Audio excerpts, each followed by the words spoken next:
안녕하세요. 대단히 반갑습니다. 바둑의 역사 3. 중국의 바둑 이재형. 바둑교재와 바둑꾼들의 등장. 바둑은 여러 오락 가운데서도 익히는데 시간이 오래 걸리고 머리를 많이 써야 하는 게임이다.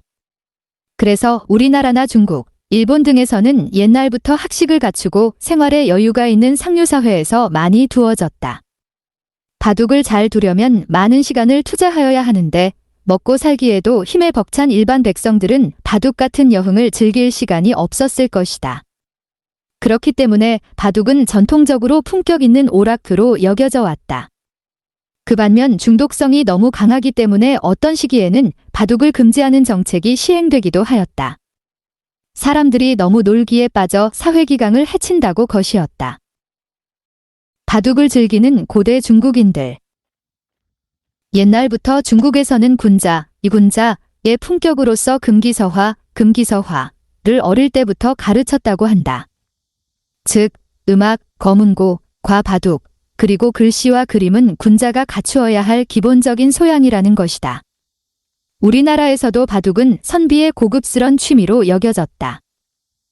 우리나라에 이런 이야기가 있다. 어떤 나그네가 여행을 하다가 마을의 부자로 알려진 양반 댁에 가서 하루 묵기를 청하였다. 주인이 물었다. 손님은 바둑을 둘 줄 아십니까? 손님이 둘 줄 모르옵니다. 그러자 주인은 그럼 장기는 둘 줄 아시오? 손님은 또 장기도 못 두옵니다. 그러자 주인이 말했다. 저 행랑채에 가서 하인들과 꼰, 고누, 이나 두면서 하룻밤 묵고 가거라. 중국 원, 나라 시대에는 기가 막힌 바둑교재가 발간되어 지금까지 전해오고 있다. 엄덕보와 안천장이라는 두 사람이 지은 현현기경이라는 책이다. 이 책은 주로 바둑의 사활, 묘수 등에 관한 일종의 문제집인데 온갖 기묘한 형태의 사활 문제가 나온다. 물론 바둑 실전에서 쉽게 발견되는 수들은 아니지만 일단 그러한 기기묘묘한 문제를 만들었다는 데에 감탄할 따름이다. 지금도 서점에 가면 쉽게 구입할 수 있으므로 관심 있는 분들은 한번 읽어보기 바란다. 다른 무엇보다도 일단은 아주 재미있는 책이다.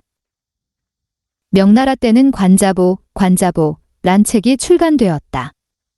이 책은 명나라 마렵의 바둑 고수인 과백령이 지은 책인데 이 역시 지금까지 전해 내려오고 있다. 현현기경에 비해 인기는 좀 덜하지만 그래도 상당히 재미있는 책이다. 서점에 가면 언제라도 구입할 수 있다. 명나라 때는 바둑을 통한 도박이 성행하여 명태조 주원장은 바둑을 금지하는 명을 내리기도 하였다고 한다. 중국의 문화혁명 때에도 바둑, 마작 등 중국의 전통적 게임들이 인민의 건전한 정신을 해친다고 하여 이를 금지하였고 바둑을 두는 기사들을 하방운동으로 모두 시골로 추방해버린 적이 있다. 현대 중국 바둑의 중흥자라 할 수 있는 내웨이핑도 이때 시골로 쫓겨내려가 많은 고생을 했다고 한다. 독재자는 바둑을 싫어하는 모양이다. 현현기경과 관자보. 명나라 때는 바둑을 잘 두는 사람들은 바둑을 가르쳐 수입을 얻기도 하였다. 즉, 바둑 교습 알바를 뛰었다는 것이다. 그리고 내기바둑을 두면 경마를 하듯이 여러 사람이 각자 응원하는 기사들에게 돈을 걸어 도박을 하였다고 한다. 이렇게 바둑이 경제적인 면과 결부되어 바둑을 통해 돈을 벌 수 있게 됨으로써 바둑은 상당히 활성화되고 기사들의 수입도 늘어났다. 그러나 청대에 들어오면서 사회 불안이 계속되고 민생이 어려워지면서 기사들의 수입도 줄었다. 이에 따라 기사를 지망하는 사람들의 수도 줄어들고 바둑 수준도 점점 낮아졌다.